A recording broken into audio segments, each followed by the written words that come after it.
Hey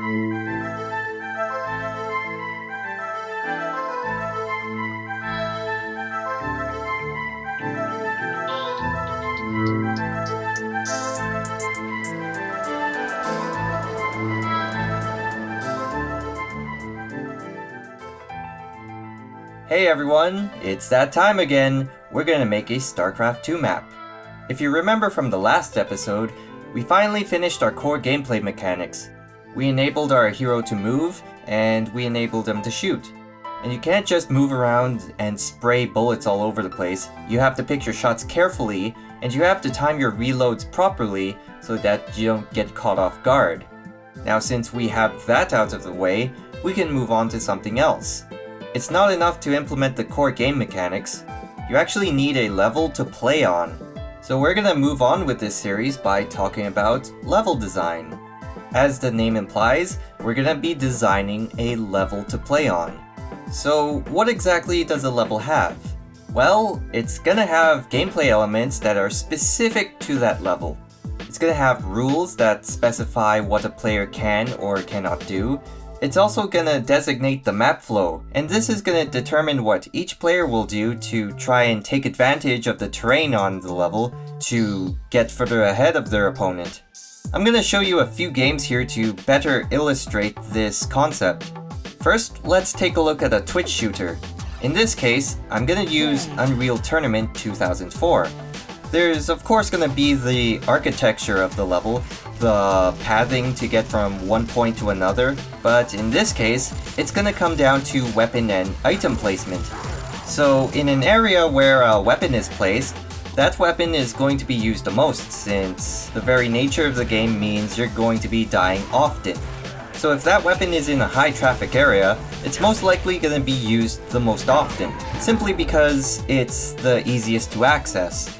But at the same time, it's probably gonna be one of the weaker weapons. Whereas with the stronger weapons, it's probably gonna be placed in a harder to get location, whether it be somewhere out of the way, far away from the action, or maybe it's in a very open area where you can easily be taken out. So when it comes to the stronger weapons, there's usually some sort of risk when taking them. And of course, there's also the power-ups. You'll notice that in a lot of games, any power-up that will allow you to do extra damage will tend to be the most inaccessible. A lot of times you'll be jumping multiple platforms before you'll be able to reach it, or it might be in a location where someone can pull a switch and then something like lava rises from the floor and will end up killing you that way. So there is that sort of risk-reward type of decision-making there. The good items will have a lot of risk associated with obtaining them, but if you can get to them, it's very rewarding because you can take advantage of the extra damage or the extra armor. But if your opponents catch you trying to get these items, they might take advantage of that by killing you off easily. On top of that, the time you spend trying to get these items is time not spent getting those kills, getting your score up. So again, it's that risk-reward type of scenario. Another example I want to show you is StarCraft II. When it comes to level design in an RTS, you have to take into consideration the placement of resources and the distances between the players.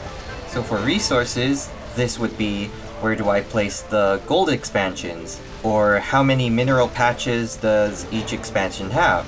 But the rush distances tend to be much more important because this directly affects how the game will play out.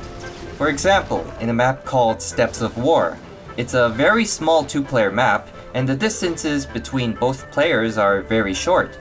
As you can see here, the only thing between the two players is this small space in the center. So it's because of this short rush distance that it promotes early aggression, and in some cases, you're gonna see all-ins, where one player just throws everything at another player and hopefully overwhelms them.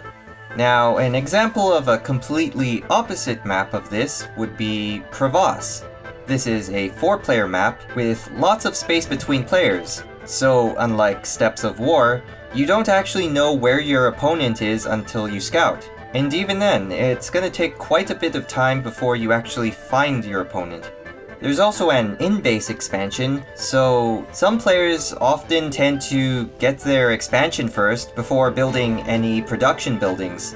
So this type of level design actually caters to the longer macro games, because it's so much harder to actually put some pressure on your opponent that they can take their expansion without any trouble. Of course, if you do any sort of proxy barracks or gateways in the middle of the map, you could put on pressure that way. So in StarCraft II, there's a lot of different maps that cater to different opening builds and different playstyles. Now, here's a game that some of you console gamers might be familiar with, Rainbow Six Vegas. What I want to talk about is the cover system. What you do is you lean against the wall, and then you just peek around the corner and fire from there. This minimizes the amount of exposure your body has to your opponent, so you're much harder to hit. Now, there are some areas that provide adequate cover, others not so much. This really depends on the positioning of enemies and the layout of the level. If you're holding off a narrow choke point, you only need to worry about one direction, so this is much easier to handle. On the other hand, if you're in an open area where you can easily be flanked, your position will be much more difficult to hold properly. There is much more to level design than the gameplay elements specific to a level. As a level designer, you can specify the boundaries to control where the players can and cannot go. Now, the game that I'm going to show you is not actually a video game, though in some cases it is. Let's take a look at soccer. If you think about it, a soccer field can be considered a single level for soccer. I'm not too familiar with the rules of soccer, so just work with me here. You have the sidelines where if the ball goes past the sidelines, it has to be thrown back in by the opposing team of the player who kicked it out. The center line is used at the start of the game. It's where the ball starts, I guess. And then for the goal boxes, only the goalie is allowed in there. If a player goes in there, that's a penalty. So yeah, I'm probably definitely wrong on this, so just work with me here. These are just some of the rules based on the level design. So some of you have probably noticed this already. I've only talked about gameplay that relies on level design, and that's what I'm going for at the moment. So, back to Deep Blue. The gameplay elements that we're implementing is an AOS style.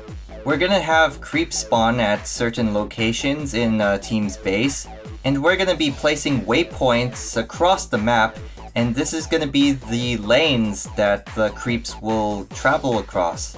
They're gonna be attack moving from one waypoint to another until they get to the enemy base, in which case they're gonna attack the buildings there. We're also gonna be placing cliffs and trees to limit movement, and in some cases, the vision. This is gonna make it so that, aside from the lanes, we're gonna have these little paths that players can weave through in between the lanes to try and ambush other players. Ganking, as it's called, I believe. And the various cliffs are also gonna designate the high ground. So players on the high ground will be able to see around them easier, while everyone else on the low ground will have a hard time because of all the cliffs and trees. So to implement these things, we're gonna go into the terrain editor. And here it is. It's all sandy and boring. Let's turn it into something awesome. So here's the tools we have, and this allows us to paint the terrain as if you're using a paintbrush. So we just paint on the textures, the roads, cliffs, the water, and we can even change the height of the terrain. It's really powerful stuff, yet at the same time, it's really simple. There's really no messing around with the geometry, you just paint on whatever you want, basically. So first of all, here's a drawing that I made of the layout. So as you can see here, there's 4 spawn locations for the creeps, 3 main spawns, and 1 off to the side. And the reason for this is because that one spawn location off to the side is not spawning initially. This deviates from the normal AOS maps where you have all the spawn locations spawning right at the start. But I'm switching it up a bit, and I'll be talking more on this when we work on the unit spawn triggers. The blue lines here represent the lanes. This is where the creeps will be attack moving. They'll be following the blue lines to the enemy base, and they'll be attacking anything they come across while they're traveling through that lane, and then once they get to the end, they'll be attacking the enemy base. The red lines represent the paths between the lanes.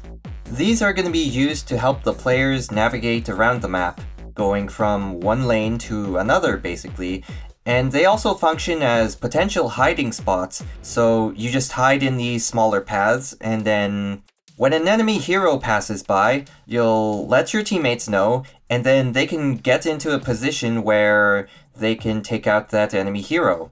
You'll also notice a bunch of circles that say, or it's supposed to be saying, camping spot.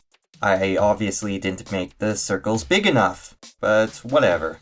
These are going to designate the high ground, which is ideal for snipers.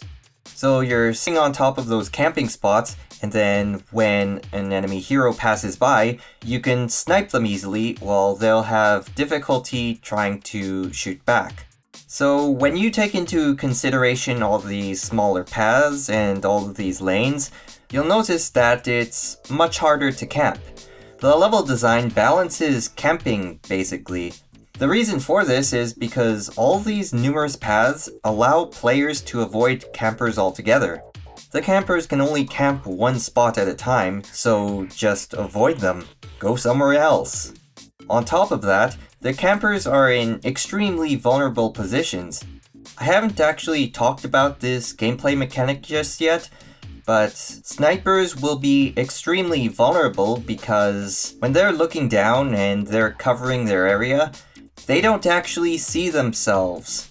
So there's an opportunity where you can take out an enemy sniper. So again, the level design balances camping.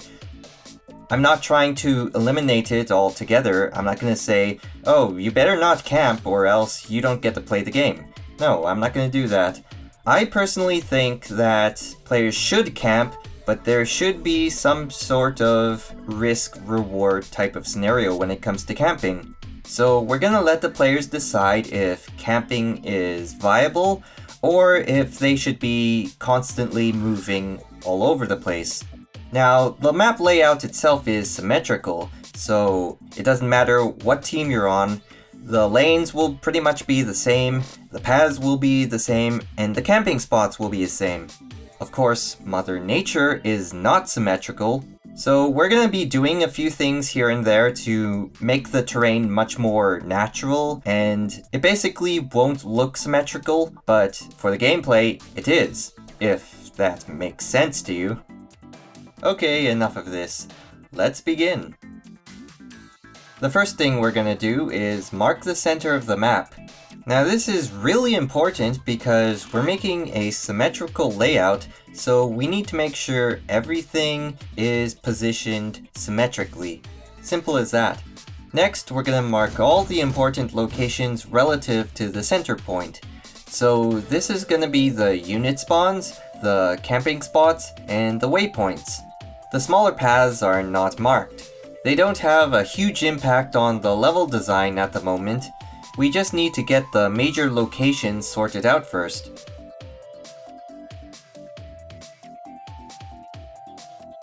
Next, we're gonna put down some trees.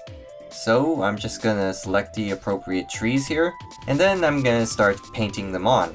Holding down left click and just moving my mouse around, moving it up and down, if you know what I mean. These trees are used to separate each of the lanes.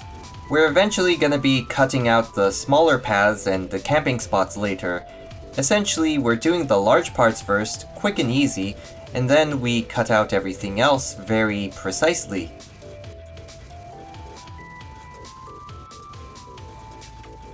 Now we're going to place the camping spots. So we're going to put in the high ground and the ramps to access them.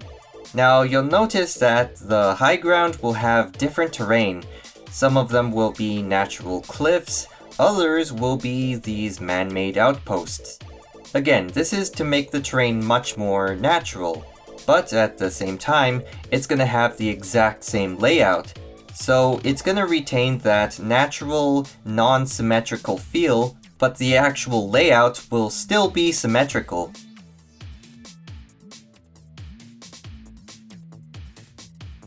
Now we're gonna start cutting out the paths between the lanes and the camping spots.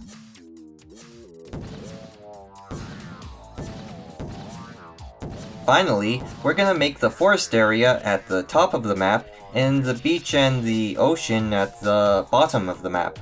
Again, it's gonna give the map that non-symmetrical feel, but these are areas that the player cannot access.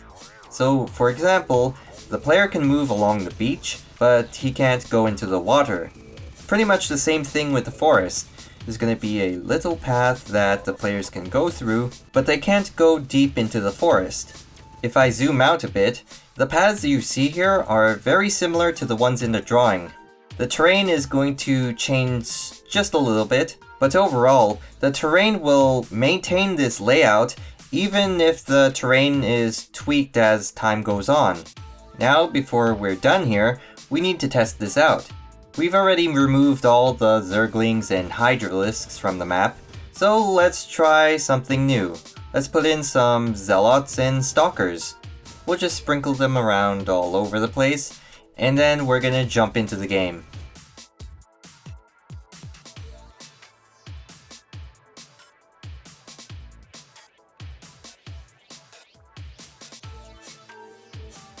As you can see here, we have all the rocks decorating the beach.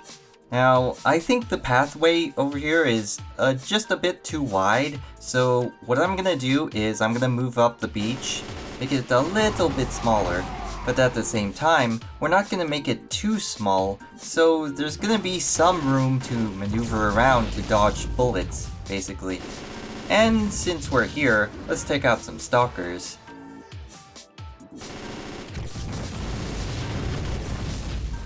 If you take a look at the camping spots we placed, some of them are going to be those man-made buildings. This looks a bit silly with all the sand here, so we actually need to change this to make the texture more appropriate. And since we're here, let's take out some zealots.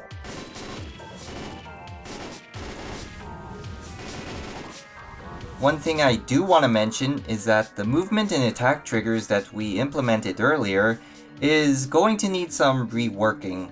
The triggers don't take into account the terrain. They always assume that there's nothing able to block your way. So now that we have all the trees and all the cliffs that block the player, we need to make sure the triggers will handle the blockades appropriately. And we also need to make sure that if a bullet hits a tree or a cliff or a wall, that the bullet disappears. It doesn't just go through it and attempt to hit something else. So we need to make sure that players are able to take cover when they're attacked. And they also need to be able to take advantage of the limited vision, and overall, the terrain needs lots of improvement still. The textures still need to be changed because a lot of the map is still that boring, sandy texture, so we need to change it up a bit.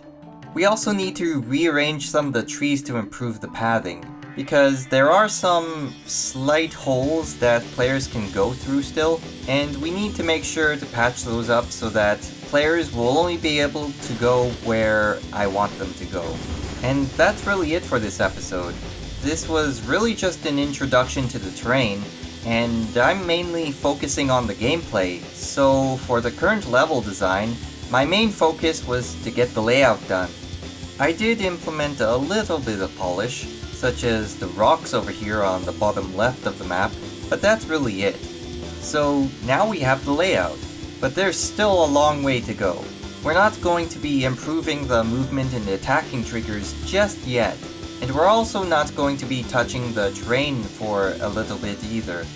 For the next episode of Deep Blue, we're gonna be working on more gameplay mechanics. In an AOS map, one of the goals is to kill the enemy heroes. Of course, when they die, they're not out of the game just yet.